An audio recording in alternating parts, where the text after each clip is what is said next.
I'm meteorologist Sean Cable on the mighty 1630 KCJJ. Outside now, it's 33. Morning to you. It is 9 minutes after 8 o'clock, the mighty 1630 KCJJ. We have Julia here from Community Crisis Services and Food Bank. And just roll right off the tongue because she's got it on her sweatshirt right fabulous. there. Yeah, I didn't even think about that. So thank you for joining us. And you're here to talk about an annual fundraiser that you guys do that's pretty special. It's called Project Holiday. Yes, not only fundraiser, but also a special distribution out of the food bank as well. So, right. Yeah, so $30 provides a holiday meal for families in need. And this week is distribution week. So stop by the food bank, pick up your holiday meal ingredients, and your turkey should be thawed in time for Christmas dinner. Okay.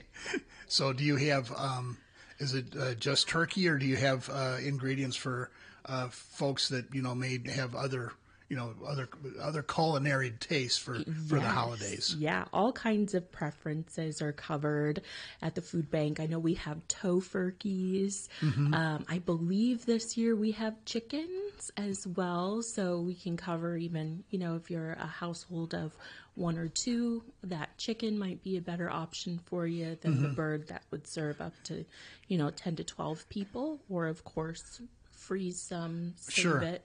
Have some leftovers, and you can have a lovely meal later on too. Yeah, everybody has different traditions. We had our big Thanksgiving get together. We had a big turkey and everything. This year, for Christmas, nobody was really interested in that, so we're just going to get together Christmas Eve and order pizza. Yeah, and that'll work. And then on Christmas Day, I can make my own little turkey dinner if I choose to, or get a nice steak or something. Everybody works differently. And I remember growing up, we always had traditional Christmas Day turkey dinner. Yes. But the night before, my grandmother would come in from out of town, and she was Polish, so she'd bring from Chicago Polish sausage and homemade pierogies. Okay. And I love pierogies now, but I just couldn't stand the sight of them when I was a kid. Okay. And I feel so bad because I'm sure they were delicious. Yeah. I just didn't want them. Yeah. It's hard as a kid to get interested in those kind of traditional foods sometimes. Yeah, and after a while, you just, you eat the same thing for decades, and you're like, I'm going to try something different this time. Yeah. So that's pretty cool. But so how many people did you serve last year? It was like 1,400 or something like that? It was actually just under 1,500 with all of the deliveries as well as the in-person shopping. So we're expecting to do the same, if not more, this year, especially with the recent SNAP cuts.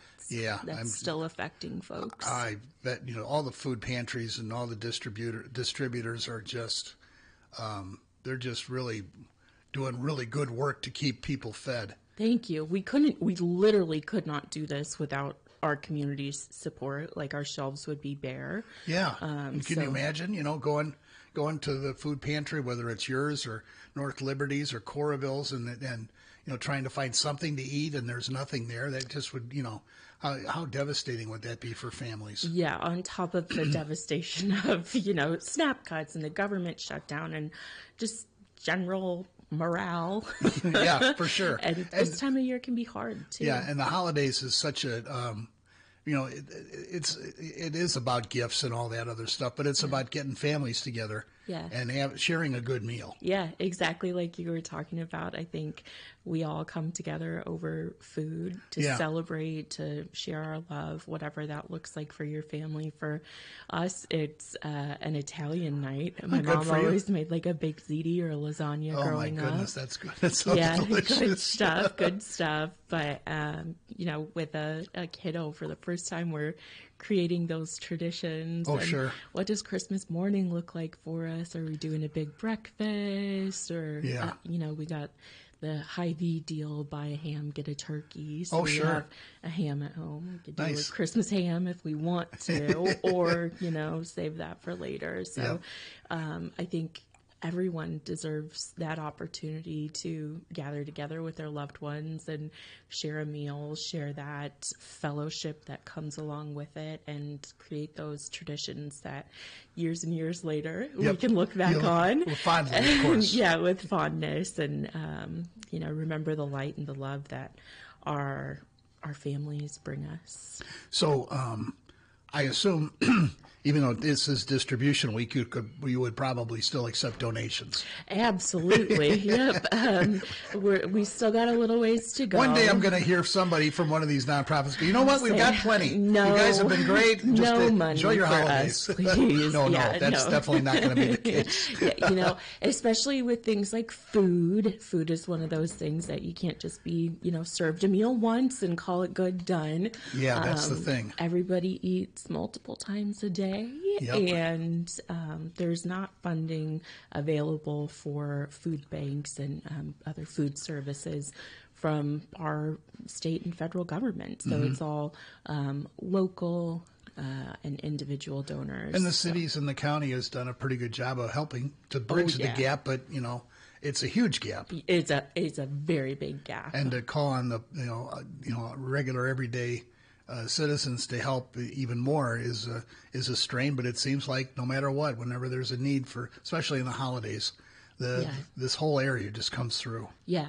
We are so lucky to be in Johnson County, be built by Johnson County, really. Yeah. And that's one of the reasons that our name is CommUnity, is because our community. Yeah, because you're not just Iowa City. You are out throughout Johnson County. And even wider than that now, so Food Bank Financial Support Services available for all of our Johnson County families. But beyond that, our mobile crisis serves Johnson and Iowa, and crisis helplines is statewide and national, and Healing Prairie Farm, state of Iowa, kids are eligible. So and we forget about the immediate need of everybody says is food, but your intervention program is really good, and crisis aversion and stuff like that.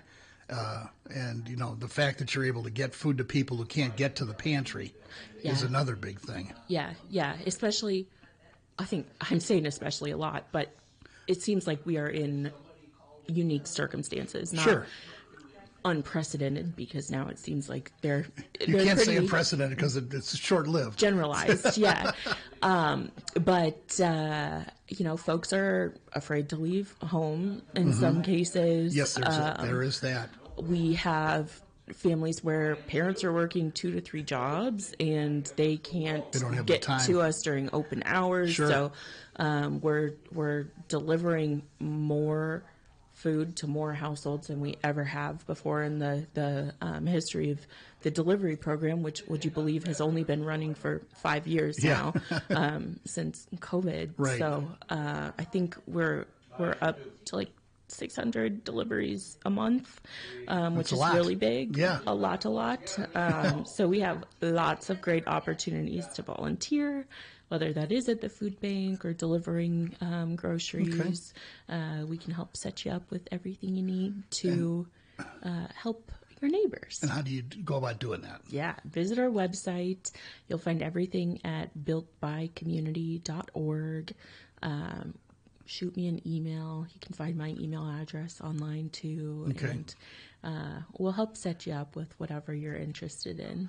Well, I hope I know you're going to make a lot of families very happy, and hopefully a little bit more with a little help from our listeners here too. Yeah, all right. Absolutely. Appreciate the time. Yep. Happy holidays to you. Thanks. You too. This holiday season, step into the magic of the Amana Colony. Stroll through historic village